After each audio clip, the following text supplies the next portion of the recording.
You know it. I know it. Everybody knows it. Andy Reid is the best coach in the NFL. But guys, he's even better than he's getting given credit for. We're going to talk about that a little bit, and then we're going to talk about some things that might potentially be a problem. Not because I want to play the same game as the mainstream media and just sort of worry wart all over the Kansas City Chiefs, but because at this point in the year, what else is there to talk about? Let's stir a little drama, a little intrigue for the season. Now, PFF put out a list ranking of the best coaches in the NFL, and wouldn't you know it, number one is none other than Mr. Reid himself. The article says, like Bill Belichick, Tom Brady, and the New England Patriots teams before them. I'm going to stop it right there. That's the only comparison. At this point, that is the only comparison.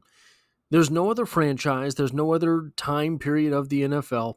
There is nothing besides the New England Patriots against which to judge these Kansas City Chiefs. The Kansas City Chiefs are masters of situational football. I was thinking about this just the other day. I'm trying to put together a video on the wide receivers like I did for the tight ends, that might be the only position I've done it for so far. But I'm trying to put together a video for... No, I did it with the running backs, right? Doesn't matter. Maybe I just have the notes for that. The wide receivers. And I was looking at that list of wide receivers, and they don't have a true number one. They have in Rashee Rice a guy who is an upper end number two. Rashee Rice, I think, is one of these guys who is a number two wide receiver in the NFL that everyone always thinks is a number one, so he gets a big contract someplace and he's not a number one wide receiver. I just think that is the tier on which Rashee Rice is. I kind of think that about Hollywood Brown, too. He's not a number one wide receiver. He's done number one wide receiver type stuff once in his career. And then Xavier Worthy. Xavier Worthy is a very interesting football player, the fastest guy that ever ran a 40. I don't know if he's wide receiver one stuff, though. And then Jalen Royals, I think, is very high-end wide receiver two stuff as well. But Jalen Royals wasn't here last year, and my point in this was that in the 2023 season and the 2024 season, Patrick Mahomes was given a bookshelf and a screwdriver. Never had a hammer. And he managed to build that bookshelf anyway, once, and he managed to get everything but the top shelf on a second time. That is situational football. You don't have the hammer. You don't have the wide receiver one. Got a lot of screwdrivers, and by God, if you hit that nail hard enough, it's going to drive through the plywood, but it's going to take some muscle to do it. Patrick Mahomes, Andy Reid, the Kansas City Chiefs, did it. The article continues. The Chiefs played in 12 one-score games last season, including the playoffs, and won all of them. I am getting to the point where I absolutely hate that statistic because I think that might be one of the most hollow statistics in football today. A one-score game just means that when the game ended, there were less than 9 points in differential between the teams. This does not say anything about the final concluding moments of the football game. Did the Chiefs have the ball with 3 minutes to go and just shut it down? So the need to score points wasn't there as long as you keep converting first downs. Were the Chiefs up by 9 with 8 minutes left, took up a 5-minute drive, punted the ball back with 3 minutes, and give up a field goal? Under neither of those circumstances are the Chiefs in any danger of losing midway through the fourth quarter through the end of the game, but they both get counted as a one-score game. The same way that Broncos game from last year where Leo Chanel burst through the line and blocks a field goal, that's a one-score game. The Chiefs were in danger of losing that game, but the Broncos still had to convert a field goal at the end of things. It's the same thing as the Chiefs get the ball back down by 4, and they go the length of the field and score a touchdown. Those are all one-score games. They are all very different scenarios. It's an absolutely hollow statistic. They found a way to reach the Super Bowl for the 3rd straight season because Andy Reid has his entire team prepared for any situation. Oh yes, including having his entire team prepared for the situation where they don't have the entire team. We saw that last season. We saw that in the alleged Super Bowl against the Tampa Bay Buccaneers. I say alleged. I've never seen the game. I don't know anyone who has ever seen that game. Apparently, it happens. It's an official NFL records, is what it is. The Chiefs ranked 17th in PFF offensive grade during the 3 quarters of games, but slotted into the Chiefs ranked 17th in PFF offensive grade during the first 3 quarters of games, but slotted into 4th in that same category in the 4th quarter and overtime. What a sentence. Basically, they were good in the 4th quarter. They were middling before the 4th quarter. They simply find ways to step up their game despite their flaws, injuries, and lack of explosiveness. That's a testament to Reid's level-headed approach to the game and the wealth of experience. And having the greatest weapon in all of football doesn't hurt you there either. So this was basically just showering praise on Andy Reid.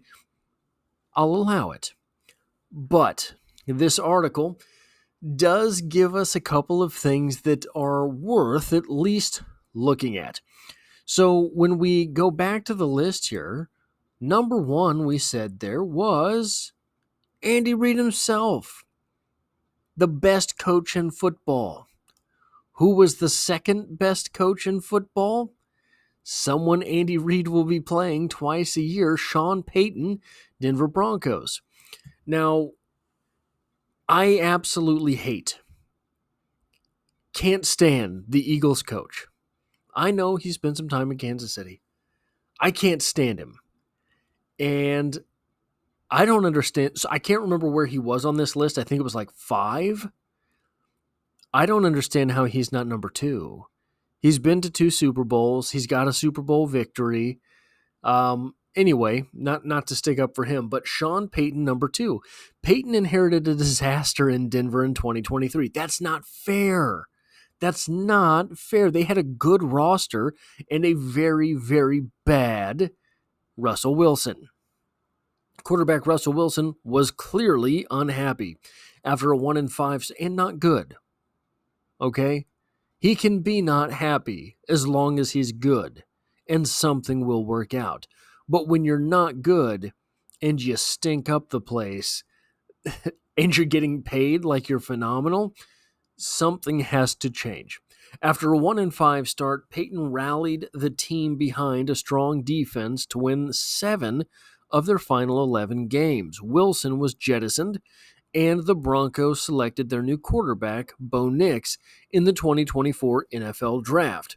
Payton and Nix turned out to be a match made in heaven, giving Broncos fans a vision of Payton renewing the success he cultivated for so long in New Orleans. Denver's defense was still strong last season, and Nix's excellent 1.8% turnover-worthy play rate perfectly represented a team that didn't beat itself. Here is, however, where a little bit of problem peeks over the hill. I don't know where that analogy came from. I apologize. This is a good rookie season.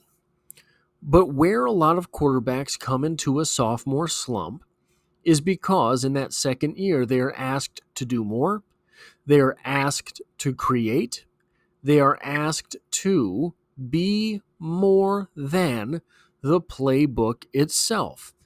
Adding to that, so you can keep it all buttoned down and win quite a few games. But when the rest of the NFL decodes what it is that you're doing, your quarterback has to transcend what it was that he was. We don't know if that's what will happen for Bo Nix or not. If you were looking at Bo Nix, the rookie quarterback in the NFL, you think, well, yeah, he's going to be pretty good. If you look at Bo Nix, the quarterback from college, go back and read his scouting reports, and they were not wrong. Now, much better pro, it seems, than he was in college, but there were definitive knocks on Bo Nix coming into the NFL. The Broncos lost only 2 games all season by more than 1 score. Again, this 1 score phenomenon. Defeats to AFC elites Baltimore and Buffalo.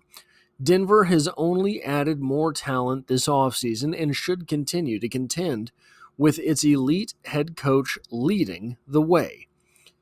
I don't know if I consider him the second best head coach in the NFL, but I'm willing to allow it. I'm not too offended by that assertion. All the way down at number 6. Now, I say all the way down at number 6, but that means 3 of the 4 teams in the AFC West have the top 3 of the 4 teams in the AFC West have 3 slots in the top 6 coaches in the NFL, and this is coaches returning. So I don't know if Pete Carroll was technically in that, right? So that 4th coach, guys, he's got a ring, right? So this is a lot of talented head coach in one division. Jim Harbaugh, Los Angeles Chargers. Across 21 years as a head coach at the collegiate and NFL levels, Jim Harbaugh has endured just 3 losing seasons, 2007 and 2008 at Stanford, and a COVID-shortened 2020 at Michigan. His 2012 49ers outfit was a mere 5 yards short of defeating his brother John and the Baltimore Ravens in the Super Bowl. He has since won a national championship at Michigan and has seemingly turned around the Chargers' previously moribund culture. The primary appeal for Harbaugh taking the Chargers job was quarterback Justin Herbert. How's that gone? How's that gone, Mr. Harbaugh? Harbaugh and Greg Roman recaptured the magic of Herbert's abilities in their first year on the job. Herbert set career highs last season with a 90.2 PFF passing grade, 7.7 yards per attempt, and a 5.7% big-time throw rate. Also on the list of accomplishments for Harbaugh is leading a previously porous defense to the 3rd best PFF grade in the NFL in 2024. All Jim Harbaugh knows is success, and he's carried that tradition with him to Los Angeles. That's a bit of a stretch, don't you think? The most success that he has had thus far in Los Angeles is preseason publications, the Athlon Sports of the world. The most success he has had to this point in his time with the Chargers are the talking heads on ESPN, touting him every time they get the chance, the moment, by the way, the season ends.